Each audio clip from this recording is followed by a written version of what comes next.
ಒಟ್ಟಾರೆಯಾಗಿ ಈ ಎಲ್ಲ ಪಾರ್ಟಿಯಲ್ಲದ ಬೇರೆ ಯಾವ ಪಾರ್ಟಿನೂ ಅಲ್ಲೇ ಪೂರ್ಣವಾಗಿ ಸ್ವತಂತ್ರವಾಗಿ ಸತ್ತಾತ್ಮಕವಾಗಿ ಲೀಡರ್ನ ಆಯ್ಕೆ ಮಾಡ್ತಾರೆ ಅನ್ನೋದು ಸುಳ್ಳು.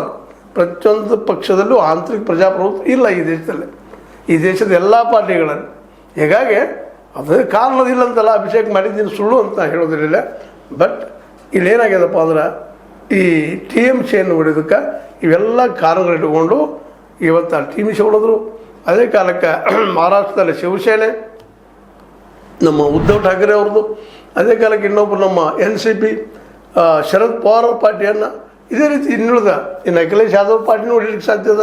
ಯಾಕಂದ್ರೆ ಅವ್ರಿಗೆ ಬೇಕಾಗಿದ್ದು ಇನ್ನು 69 MP ಗಳು, 293 ಏನದಾರಪ್ಪ ಈಗ ಇದ್ದಂಥ MP ಗಳು NDA ಜೊತೆಗಿದ್ದಾರೆ. ಇನ್ನು 69 ಉಳ್ಕೋಬೇಕಾಗ್ಯದ, ಮಾಡ್ಕೊಳ್ಳೋಕ್ಕೆ ಸಾಧ್ಯದ.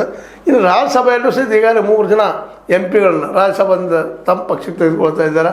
ಜೊತೆಗೆ ನಿಮಗೆ ಗೊತ್ತದ ಇದರಲ್ಲಿ ನಮ್ಮ ಯಾವುದು ಆಮ್ ಆದ್ಮಿ ಪಕ್ಷದ 7 ಜನ MP ಗಳನ್ನ ತೆಗೆದುಕೊಂಡು ರಾಜ್ಯಸಭಾದಲ್ಲೇ, ಇನ್ನು 16 ಜನ ತೊಗೊಳ್ಳೋದು ಏನು ದೊಡ್ಡ ವಿಷಯ ಅಲ್ಲ ಈ ಒಂದು ಇದರಲ್ಲೇ ಈ ಚುನಾವಣೆ ಸಂದರ್ಭದಲ್ಲೇ.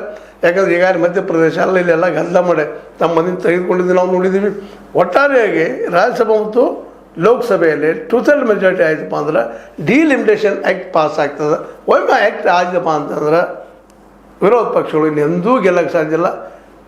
ಮೇಲಂತಲ್ಲ ಸಾಲು ಮುಗಿದು ಪಾಡಿಸಿದ ಪಕ್ಕ ಹೋಗಂದಂಗದ ಅಂದ್ರೆ ಒಂದು ರೀತಿಯಿಂದ ಈ ದೇಶದಲ್ಲಿ ಇಂಡೈರೆಕ್ಟ್ ಡಿಕ್ಟೇಟರ್ಶಿಪ್ ಬರೋದ್ರಲ್ಲಿ ಯಾವ ಅನುಮಾನ ಉಳಿದಿಲ್ಲ.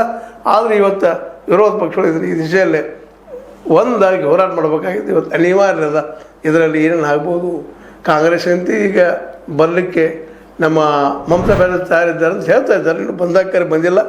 ಏನೂ ಆಗಲಿ ಒಗ್ಗಟ್ಟಿದ್ರೆ ಮಾತ್ರ ಉಳಿಲಿಕ್ಕೆ ಸಾಧ್ಯ ಇಲ್ಲ, ಇಲ್ಲ ಅನ್ನೋದಂಥ ಸತ್ಯದ.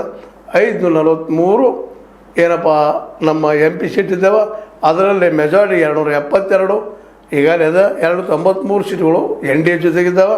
ಇನ್ನು